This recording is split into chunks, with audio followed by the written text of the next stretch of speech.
মমতা বন্দ্যোপাধ্যায়ের দৌলতে হিন্দু ধর্মের এই সংস্কৃতি পরিবর্তন হয়ে সবার জন্য নিয়ম হয়ে গেছে যে পিতৃপুরুষ ভোটের দিনই ফিরে আসেন। পাড়ায় আপদ এবং পাড়ায় বিপদ।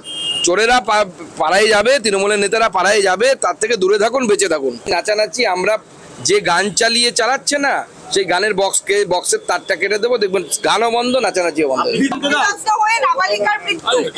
কোথায়? বিজেপি শাসিত উড়িষ্যায় রাস্তায় অগ্নিদগ্ধ হয়ে নাবালিকার মৃত্যু, মহিলাদের এই অবস্থা। দেখুন, এই বিষয়ে আমাদের উড়িষ্যা সরকার যা শাস্তিগত ব্যবস্থা নেবে। উড়িষ্যাতে অপরাধ হয়েছে, অপরাধীর উপযুক্ত সাজা হবে। কিন্তু পশ্চিমবঙ্গের যে সমস্ত তৃণমূল নেতারা এর প্রশ্ন তুলছে, তাদের কি নৈতিক অধিকার আছে? যেখানে তাদেরই ছাত্র সংগঠন করা ছাত্রনেত্রী কলেজের ক্যাম্পাসের মধ্যে, কলেজের ইউনিয়ন রুমে তাদেরই ছাত্র নেতা তারা ধর্ষিতা হয়, সেখানে কি তাদের প্রশ্ন তোলার অধিকার আছে বলে তো আমার মনে হয় না। উড়িষ্যা সরকার যথেষ্ট ব্যবস্থা নেবে। আপনাদেরকে আমি নিশ্চিত করছি যে অপরাধী, সে অপরাধী কোনোভাবেই বাঁচবে না। তারা এবার মমতার বিরুদ্ধে মুখ খুলতে শুরু করেছেন। গতকাল সাংবাদিক সম্মেলন করে বলেছেন যে কোনো উন্নয়ন হয়নি, আমরা কোনো ধরনের পরিষেবা এই সরকারের কাছ থেকে পাচ্ছি না। এই মুসলিমরা কি এবার মমতা বন্দ্যোপাধ্যায় থেকে মুক্তি যাচ্ছে? দেখুন, অ্যাপিজমেন্ট পলিটিক্সের সাইড এফেক্ট হচ্ছে এটা। যখন আপনার যতক্ষণ পর্যন্ত অ্যাপিজমেন্ট পলিটিক্স চলবে, সেই সম্প্রদায়ের প্রকৃত উন্নতি সম্ভব নয়। কারণ কি, অ্যাপিজমেন্ট পলিটিক্সে ধর্মীয় সুশ্রুরি কাজ করে। ধর্মীয় সুশ্রুরি দিয়ে কোনো জাতি বা জনগোষ্ঠীর উন্নয়ন সম্ভব নয়। উন্নয়নের জন্য পড়াশুনো দরকার, লেখাপড়া দরকার। কতজন মুসলিম ছেলে আইআইটিতে চান্স পেলো সেইটা ভাবা দরকার। কতজন মুসলিম ছেলে নিটে চান্স পেলো এবং কতজন মুসলিম সমাজ থেকে বৈজ্ঞানিক তৈরি হলো, সেটা বেশি গুরুত্বপূর্ণ।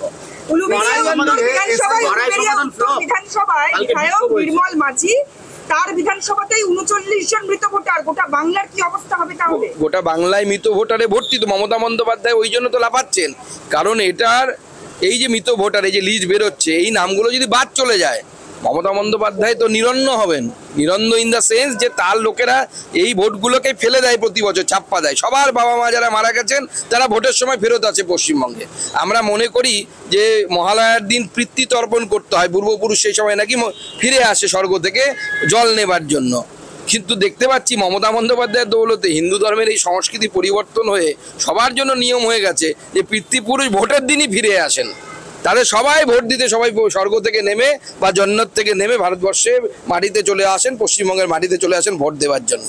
পাড়ায় সমাধান কি ফ্লপ? কারণ কোথাও বিধায়ক, কোথাও ভিডিওকে ঘিরে কালকে বিক্ষোভ হয়েছে। পাড়ায় আপদ এবং পাড়ায় বিপদ। চোরেরা পাড়ায় যাবে, তৃণমূলের নেতারা পাড়ায় যাবে, তার থেকে দূরে থাকুন, বেঁচে থাকুন। আমরা দাদার কীর্তি সিনেমা দেখেছিলাম, এখন দিদির দৌলতে আর এক কীর্তি আজাদের কীর্তি দেখলাম। থুতু ফেলে কিভাবে চাটতে হয় কীর্তি আজাদ দেখিয়ে দিলেন। বাংলার পলিটিক্স অত সহজ নয় দাদা। বাংলার পলিটিক্সে এসছেন মমতা বন্দ্যোপাধ্যায়, আপনাকে ওখান থেকে ধার করে নিয়ে এসছে। আরো অনেক বিপদ অপেক্ষা করছে, সাবধানে চলুন।